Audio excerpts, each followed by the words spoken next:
letter went on to argue that the bill would breed distrust and discourage documented immigrants from seeking help from law enforcement. Ultimately, it concluded, this legislation is bad for Texas and will make our communities more dangerous for all. So here's something to think about. And this article kind of went around the question, but it didn't entirely ignore it. There were places during the Obama administration that used basically sanctuary city status, described themselves as sanctuary cities, claimed that they would no longer support detainers, that they would not honor them, and basically adopted this stance against immigration enforcement. And the government allowed that. It didn't do anything about it. It said, well, you shouldn't do that, but hands off. However, once Trump came in and started making all his noise and doing all his junk, suddenly now you have places like in Texas where Governor Abbott is making this very unambiguous statement about anybody refusing to comply with detainer requests or support federal immigration authorities in ways that, let me remind you, they are not required to do. So what Governor Abbott is trying to do is require them to cooperate in ways that they don't believe they should be cooperating. He's involving them or attempting to force them to become involved in processes that they don't feel they should be involved with. Now, this can only mean one thing. This means that he supports the Trumpista, the Trump clan concept of immigration enforcement, the Jeff Sessions, Donald Trump style immigration attacks, basically. This is an open and very clear statement of support for that ideology. It's not about the law. It's not about immigration enforcement, because the law has existed as it is for some time now, and immigration enforcement has been going along for quite a while. And you didn't have these guys popping out of the woodwork suddenly being so gung-ho about enforcing it until you got somebody in there who wants to use it as a weapon against certain ethnic groups, ethnic and religious groups. That tells you a lot about who these people are and what they believe in. So this is far, far, don't let their rhetoric sway you. This is far beyond anyone's belief in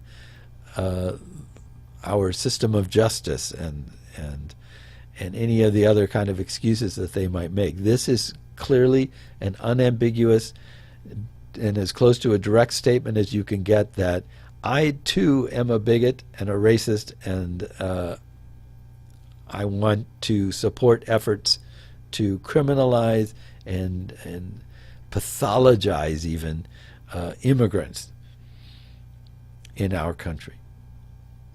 I think that's pretty serious stuff, and I think anybody who has any ability to sway voters in Texas really needs to think about this and to start talking to their friends and family that might live there and say, hey, you cannot support this guy anymore. You cannot support these people anymore. They are very bad for this country. So that's kind of a serious thing, and it's something that's, I don't know. It's something that we need to think about. So anyway, unless you think it's just immigrants. I mean, consider this. I mean, think this is Texas now. And these are people in Texas. This is the current ruling party or ruling government or whatever you want to call it, the people in power in Texas. And that is not the only front that they're attacking on. They're not just attacking immigrants. For example, from CBS News, we have a story entitled, "Texas Proposes Law That Would Allow Adoption Agencies to Ban Jews, Muslims, and Gays." Think about this. It reads as follows. Parents seeking to adopt children in Texas could soon be rejected by state-funded or private agencies with religious objections to them being Jewish, Muslim, gay, single, or interfaith couples under a proposal in the Republican-controlled legislature. 5 other states have passed similar laws protecting faith-based adoption organizations that refuse to place children with gay parents or other households on religious grounds. But the Texas rule would extend to state-funded agencies. Only South Dakota's is similarly sweeping. Actually, it says similarly sweepingly. But I'm sure they didn't mean that. Anyway, the bill has been scheduled for debate and approval Saturday in the State House, but lawmakers bogged down with other matters. Oh, they're too busy attacking immigrants, but they'll get around to the gays and Jews and Muslims. It is now expected to come up next week. Republican sponsors of the Texas bill say it is designed to support the religious freedom of adoption agencies and foster care providers. Many of the agencies are private and faith-based but receive state funds.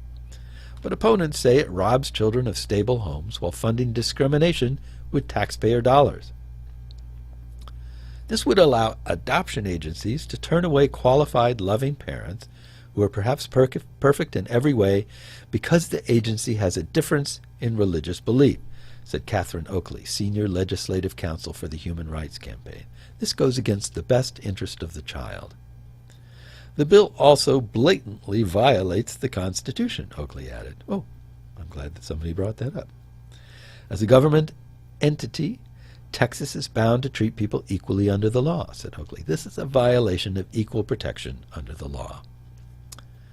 State Representative James Frank, the bill's author, said it's designed to address the state's foster care crisis by making reasonable accommodations so everyone can participate in the system.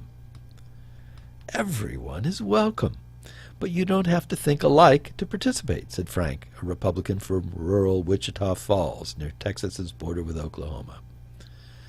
Suzanne Bryant, an Austin-based adoption attorney who works with LGBT clients and was one of the first individuals to have a legal same-sex marriage in Texas, said the bill fails to provide alternatives for prospective parents rebuffed by adoption agencies. Say you call an agency and say, "I'm Jewish," and it's a Catholic agency, and they hang up on you, said Bryant. The bill says you can be referred to another agency, but there's no mechanism to set that up. Not only could agencies turn away hopeful parents under the religious freedom provision, but they could require children in the foster care system to comply with their faith-based requirements. That means child welfare organizations could send LGBT kids to conversion therapy, a treatment designed to turn people straight, which the Pan American Health Organization calls, quote, a serious threat to the health and well-being of affected people, end quote. And they could deny young people contraception and abortions. If a 17-year-old who is sexually active wants birth control, the burden to prove that constitutional right is on the child, said Bryant. They don't have their parents advocating for them and supposed to go it alone against the system. More than 100 children died in Texas Child Protective Services last year alone when a judge had already ruled that the system violated youngsters' constitutional rights by leaving them more troubled when they left the system than when they entered it. Republican Governor Greg Abbott, there he is again, made fixing foster care an emergency priority, and the legislature has increased funding while backing a number of major changes. Frank said most adoptions happen through the state's Child Protective Services, which would not be subject to the religious freedom mandate, though outside agencies that receive state funding would be. He said this bill codifies the choices adoption agencies are already making as they select parents. My guess is if you have an LGBT agency, they're going to pick an LGBT family. And if you have a Baptist agency, they may be more likely to pick a Baptist family, Frank said. They're free to do that and should be free to do that. Frank also said the bill directs state child services to ensure that other outside adoption providers without religious objections are made available to help would-be adoptive parents who get turned away by any who do raise objections.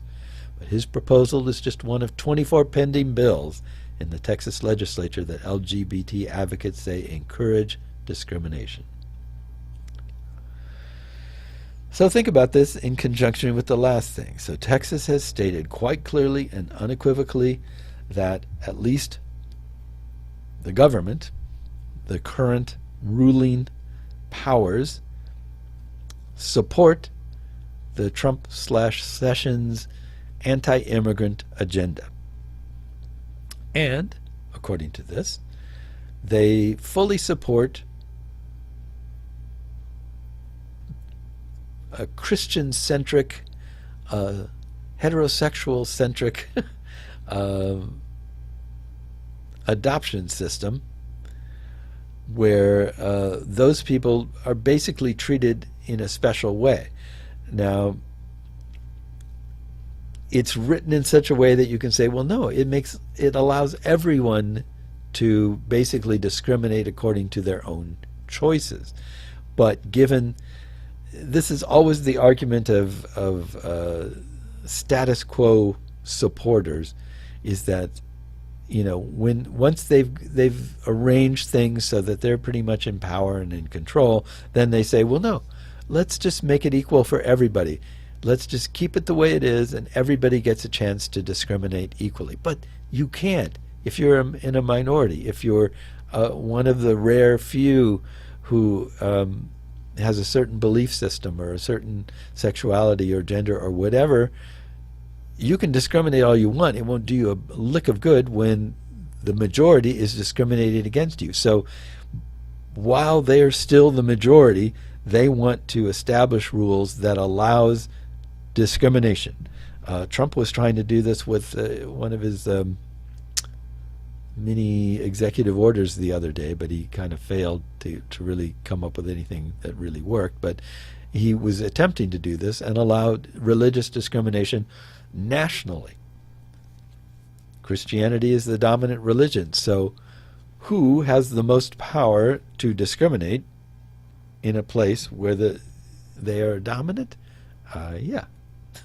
It's the people who in the dominant group has the greatest power to do harm if they are allowed to discriminate. I mean, that's why we have so many laws against discrimination. It's to say, okay, it doesn't matter if everybody but one person has a certain belief system, that one person has the right to be treated equally, can use your business, access your services, and so on. And what these guys are trying to do, step by step, is turn that clock back and say, no, we get to discriminate. We want to discriminate. We get to discriminate. And they say, well, everybody can discriminate. According to our bill, you're all allowed to discriminate equally, except that, of course, the majority's discrimination carries more force and is able to do more damage. And that's what people are complaining about. But that's what Texas seems bent on doing right now. And so maybe the moral of this story is stay out of Texas, avoid Texas. I don't know. It's not looking really good in Texas right now.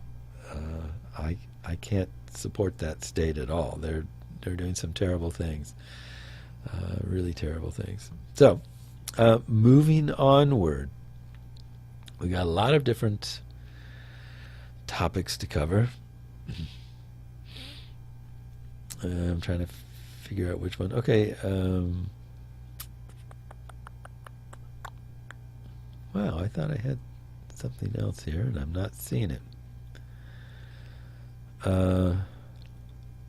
Okay, I'm just gonna go with this one because it's the next one in front of me. more about, you heard me talk about the Trump Sessions administration. I'm including Sessions in this, even though it's the Trump administration, because Sessions is the Attorney General, and he's tasked with enforcing the law and kind of defining what laws will be enforced by the federal government and in what way.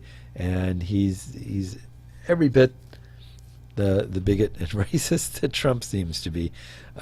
Here's an example. So this is entitled "The Racist Discredited Argument Trump's DOJ Just Made in a Federal Court." Wow, that's a pretty bold statement. Let's see how they back it up. So here's a pro tip for the lawyers at Jeff Sessions' Justice Department. If you want to defend the president's efforts to lock people out of the nation because of their religion, you might not want to rely on discredited Supreme Court decisions enabling a racist backlash. So Palmer v. Thompson is one of the great missteps in the Supreme Court's often unfortunate history on matters of race. This case centered on the city of Jackson, Mississippi, and their operation of 5 racially segregated public swimming pools. After a court ordered the pools integrated, the city closed the pools rather than operating pools where people of all races could swim. And the Supreme Court, in a 5-4 vote, let Jackson get away with it. As a federal judge acknowledged in 1989, quote, "The Supreme Court has never expressly overturned Palmer, but it has all but done so." Nevertheless, the Trump administration cites Palmer favorably in a brief it filed in the United States Court of Appeals for the Fourth Circuit, which hears a challenge to Trump's Muslim ban on Monday afternoon. That's this afternoon. A central issue in that case, International Refugee Assistance Project v. Trump, is whether Donald Trump's many repeated statements that he intends to ban Muslims from entering the United States show that he acted with an unconstitutional motivation when he signed an order banning many Muslims from entering the United States. At least on its face, the most recent version of Trump's travel ban does not explicitly state that it is a Muslim ban. Instead, it bans most citizens of 6 majority Muslim nations from entering the United States. Nevertheless, there is some evidence that this was the ban's true intent. As a candidate, Trump promised, quote, "a total and complete shutdown of Muslims entering the United States until our representatives can figure out what is going on," whatever that means. Trump later said that because people were so upset when I used the word Muslim, he shifted his rhetoric to talk about territory instead of Muslim. And former New York Mayor Rudy Giuliani, a close confidant to Trump, also said that Trump told him to, quote, "show me the right way to do it legally," and that the nations-based approach was deemed the best way to give the impression that Trump's Muslim ban was not actually a Muslim ban. The Trump administration's brief cites Palmer for the proposition that, quote, "searching for governmental purpose outside the operative terms of governmental action and official pronouncements is fraught with practical pitfalls and hazards that could make courts' task extremely difficult," end quote. The administration, in other words, wants courts to evaluate the Muslim ban based solely on the facial language of the order and Trump's official actions in office, not on his many promises to ban Muslims. Palmer claimed that no case in this court has held that a legislative act may violate equal protection solely because of the motivations of the men who voted for it, in part because it is extremely difficult for a court to ascertain the motivation or collection of different motivations that lie behind a legislative enactment. But the court stepped away from Palmer only a few years after Palmer was handed down. As Justice Byron White wrote for the court in Washington v. Davis, to the extent that Palmer suggests a generally applicable proposition that legislative purpose is irrelevant in constitutional adjudication, our prior cases are to the contrary. So even if Palmer does remain good law, moreover, Much of its analysis has little bearing on an executive order signed by a single man. The pitfalls and hazards Palmer warned about arise in large part because it is very hard to assign a single motivation to a collection of many lawmakers. If 100 lawmakers vote for a bill, and 30 of them do so for racist reasons, is that sufficient reason to declare the bill unconstitutional? What if one of those 30 was an influential committee chair? What if only 10 of them clearly had racist motives, but the rest of the lawmakers' motives were unclear? This problem of determining a collective body's motives simply does not arise, however, when a single individual signs an executive order. So long as Donald Trump occupies the White House, his motivations are the only motives that matter. There's no need for courts to engage in the admittedly quite difficult task of sorting through dozens of lawmakers' statements to assess their motives. Nor is it particularly difficult for judges to determine Trump's motives in this particular case, since the man literally spent the better part of 2 years bragging about his desire to ban Muslims on the campaign trail. In any event, the Trump administration's decision to rely on a discredited decision that enabled a terrible result is a strange one. As J.P. Schnapper Casteres, Schnapper, I like that, who first pointed out the troubling citation at Take Care blog notes, the Trump administration's decision to cite a largely discarded segregation decision is somewhat evocative of a recent brief by the state of Kansas favorably citing Dred Scott. A move that quickly went viral, was widely condemned, and prompted a formal withdrawal and apology by the Kansas Attorney General.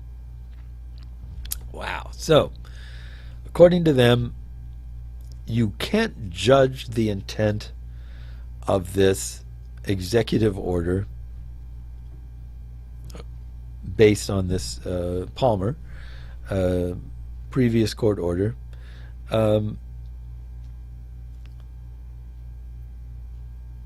You have to judge it only by what is written into it. Okay, that's sort of fair enough. It's a decent argument that you shouldn't judge, that taking intent into account is difficult.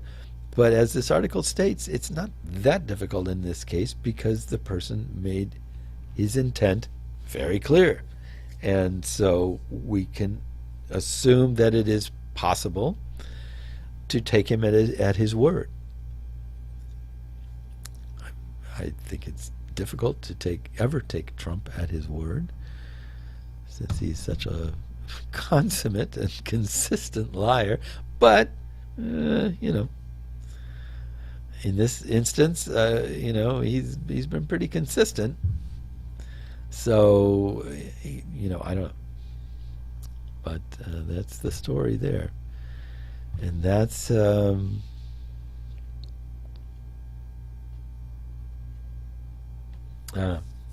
do we do here? Boy, there's so many different things here. Okay, a little more about Trump. Might as well just keep going on the Trump train here. If I can get this thing to load. Where are we? Come on. Very slow. Wow. Come on. Can't be so slow. All right. Man. Some websites, they just got so much garbage in there. So this is from CBS News again. And as long as we're talking about Trump, I thought this might be interesting. So this is entitled, Deported Man's Wife and Friends Rethink Voting for Trump. So a few points about the person in question. Roberto Beristain, who has no criminal record, was deported after illegally coming to the U.S. nearly 20 years ago. His wife and children are U.S. citizens. The number of people caught trying to cross the southern border has dropped 60% in the first 3 months of President Trump's administration. Analysts believe President Trump's new policy has deterred illegal border crossings, but so have other factors, included an improving job outlook in Mexico. So, President Trump's promised he'd crack down on illegal immigrants, and his first 100 days has moved quickly to do just that. Since the president took office, the U.S. Immigration and Customs Enforcement Agency, or ICE, says it arrested 21,000 undocumented immigrants, more than 5,000 of whom have no criminal record. That's more than twice as many as the year before.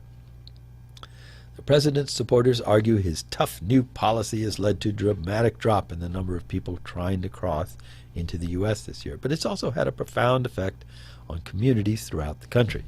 For the past few weeks, we've followed how the new policy has played out in one community in Indiana, where people were surprised to learn that one of those deported was a friend and neighbor, the owner of a popular local restaurant. He'd lived in the country for nearly 20 years, had no criminal record, and his wife and children are all U.S. citizens. Eddie's Steak Shed in Granger, Indiana is a local institution. It's a family-run restaurant where generations of Hoosiers have come for conversation and cholesterol. And the following is like a conversation here. So I'll be reading the name of the person who makes the statement, and then I'll make the statement, and then blah, blah, blah. So I'm reading the script. So Anderson Cooper says, "It seems like this is like your local Cheers?" The group responds, "It is, it is.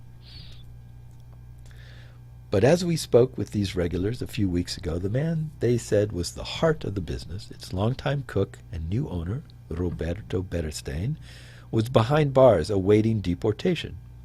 Betterstein entered the U.S. illegally from Mexico in 1998, but in recent years he'd been issued a temporary work permit, a social security number, and a driver's license." Kimberly Glowacki says, "It just feels wrong." Michael Craig says, "The community is better for having someone like him." Matt Leelert says, "I mean, he showed up here with just the shirt on his back, and he's a restaurant owner 20 years later. I mean, and he worked his butt off to get there. I've seen it." They're all strong supporters of Roberto, though 4 out of the 6 of them voted for President Trump. During the primaries, the president said this about illegal immigrants. Quote, "They will go out. They will come back, some will come back, the best, through a process, and it may not be a very quick process." And later during the general election, he said, "But we have some bad hombres out there, and we're going to get them out." Dave Keck says, "I voted for him because he said he was going to get rid of the bad hombres. Roberto is a good hombre." And Roberto's wife, Helen, who also works at the restaurant, was born in Greece and became a U.S. citizen 16 years ago. She met Roberto in 1998 at another restaurant in Fort Wayne, Indiana. Helen says, "He was a busser and I was a server. He started talking to me a lot, and I tried to ignore him, but he kept on talking to me. Smiling and smiling and smiling. He always smiles, a very positive person. They got married, had 3 kids, and settled into a comfortable suburban life." Anderson asks, "Has he ever been in trouble with the law?" And Helen says, "Never, never." Anderson says, "Never committed a crime, DUI, anything?" Helen says, "Definitely not, no." Anderson says, "He's not a criminal." And she says, "He's not a criminal. The only bad thing he's done is stayed in the United States because he loves this country."